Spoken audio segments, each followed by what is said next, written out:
মধুমতি নদীর ওপরেই সেকালের প্রকাণ্ড কোঠাবাড়িটা।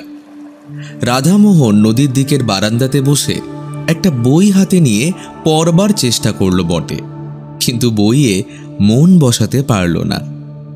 কেমন সুন্দর ছোট্ট গ্রাম্য নদীটি, ওপারে বাঁশবন, আমবন, বহুকালের ফলের বাগান যেন প্রাচীন অরণ্যে পরিণত হয়েছে।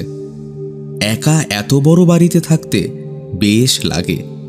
খুব নির্জন, পড়াশোনা করবার পক্ষে কিংবা লেখাটেখার পক্ষে বেশ জায়গাটি।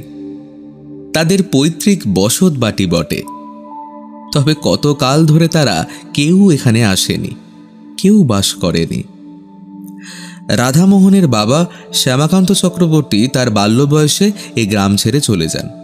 মেদিনীপুরে তার মামার বাড়ি। সেখান থেকে লেখাপড়া শিখে মেদিনীপুরে ওকালতি করে বিস্তর অর্থ উপার্জন